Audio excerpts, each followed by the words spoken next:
বন্ধুরা, কাল দুপুরের মেন মেনু ছিল পাবদা মাছের তেল ঝাল। তো রেসিপিটা খুবই টেস্টি হয়েছিল। পাবদা মাছ এমনিতেই খুব টেস্ট হয়, তো রান্নাটা এতটা সিম্পলভাবে করার পরেও খুবই টেস্টি হয়েছিল। তাই ভাবলাম তোমাদের কাছে রান্নাটা দেখিয়ে দিই। চলো, 6 পিস মাছ নিয়ে নিয়েছি, তার মধ্যে নুন হলুদ আর সামান্য সর্ষের তেল মাখিয়ে কিছুক্ষণ রেখে দিয়েছিলাম। আর এরপরে তেল গরম করতে দিয়ে দিয়েছি। তেলের মধ্যে সামান্য লবণ দিয়ে দেব, যে সে মাছগুলো তলে না লেগে যায় আর না ফোটে। তো আমি তিনটে তিনটে করে দুবারে ভেজে নিচ্ছি। আর বেশি খুন্তি লাগানো যাবে না, কারণ এই মাছ খুবই নরম হয়, ভেঙে যেতে পারে। তার জন্য কড়াইটাকে নাড়িয়ে নিচ্ছি সাঁড়াশি ধরে। এরপরে দেখো একটা মশলা করে রেখেছি, সর্ষে, পোস্ত, কাঁচা লঙ্কা, অল্প একটু আদা আর 1 কোয়া রসুন দিয়ে একটা পেস্ট তৈরি করে রেখেছি। দেখো মাছগুলো তুলে নিলাম।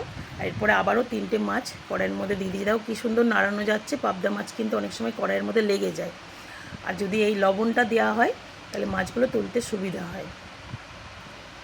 এটা অবশ্যই একটা টিপস, তোমরা ফলো করো। আর দেখো ওই তেলের মধ্যেই দিয়ে দিলাম কালো জিরে, আর দিয়ে দিলাম আগের থেকে কেটে রাখা পেঁয়াজগুলো নাড়াচাড়া করে নিচ্ছি। এরপরে দিয়ে দেব আগের থেকে কেটে রাখা টমেটো।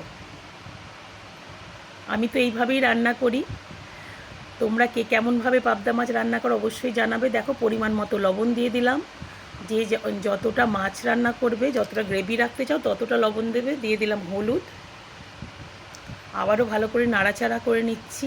দিয়ে দিলাম লঙ্কা গুঁড়ো, আর আগের থেকে মশলার পেস্টটা দেখো দিয়ে দিলাম। এরপরে ভালো করে নাড়াচাড়া করে নিচ্ছি।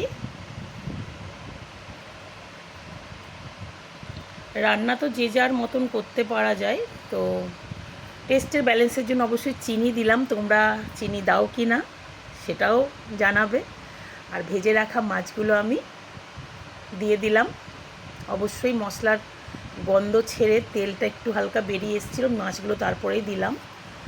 আর 3টে চেরা কাঁচা লঙ্কা দিয়ে দিলাম।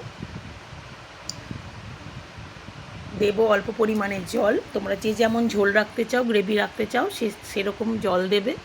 আমি অল্প একটুই দিলাম, কারণ আমি ডাল, তরকারি, শাক সব রকমই রান্না করেছি, তাই মাছে খুব বেশি ঝোল লাগবে না।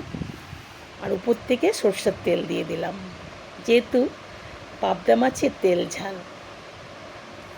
তো রান্নাটা কেমন লাগলো অবশ্যই জানাবে। ভালো লাগলে লাইক কমেন্ট করো বন্ধুরা। এখনকার মতন আসি, টাটা, বাই বাই।